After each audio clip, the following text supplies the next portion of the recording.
Calculating circumference day 1. Okay, so before we can actually begin calculating the circumference, we actually need to know the parts of the circle. So let's review what we learned yesterday. The radius is from the center point out, touching at any piece of the outer edge of the circle. So right here, this is 1, 2, 3 different radii. Now, if they connect 1 and 2 right here to go straight across, you then create a diameter of the circle. So 2 radius created the diameter. And that's where this formula comes from right here. D equals 2R. If you want to go the other direction, the radius is half the diameter. So that means if they give you the diameter, you will divide by 2 to get just the one side, meaning the radius. Okay, so the formulas you are going to focus on the most today are these right here, because you're finding the circumference, meaning C. So you could have circumference equals pi d or circumference equals 2 pi r. Now the only difference is the first one has a d for diameter. The second one has a r for radius. So 2 r's is the same as the 1d. So you use the first formula or the second. If they give you diameter, obviously you will use the first. Diameter times the pi, 3.14. If they give you the radius, you'll then have to double it and multiply by pi both. So example 1, the radius of a circle is 7 meters. Notice they were nice enough to draw the picture and label the radius as 7 meters, and they said determine the diameter. Well, from what we just went over, we know the diameter is this half plus that half, and the formula is right here. D equals 2R.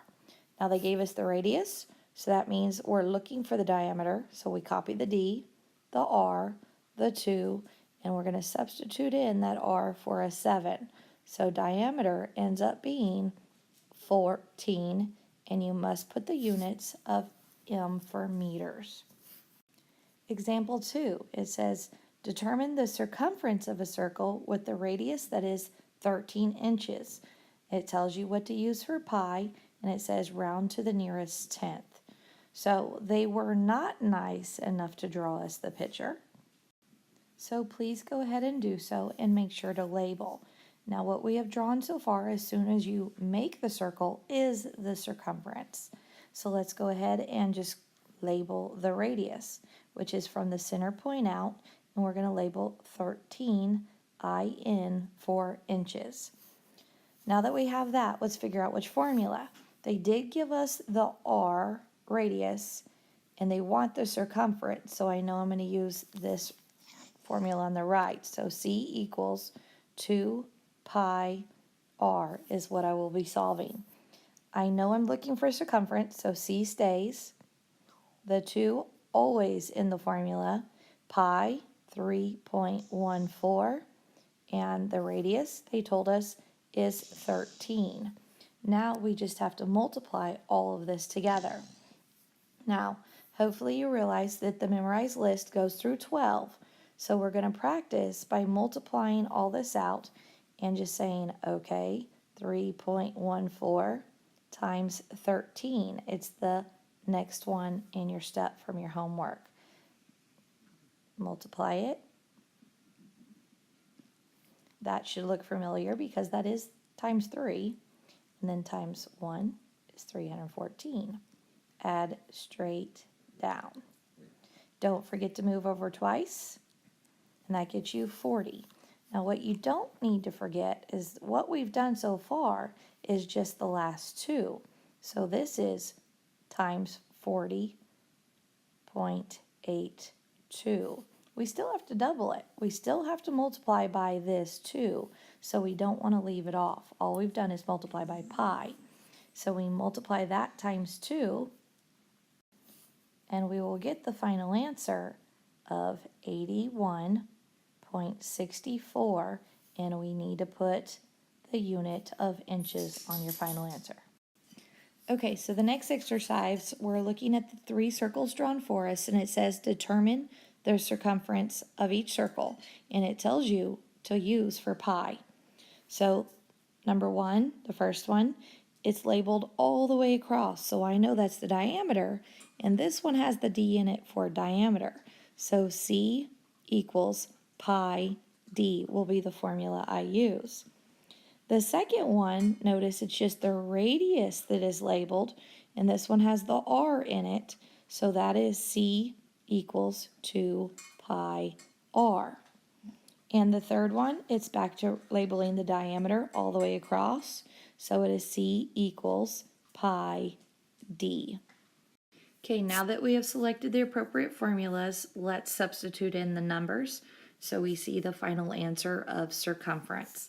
So the first one, circumference is what we're looking for, equals 3.14, and the diameter in this case is a 5.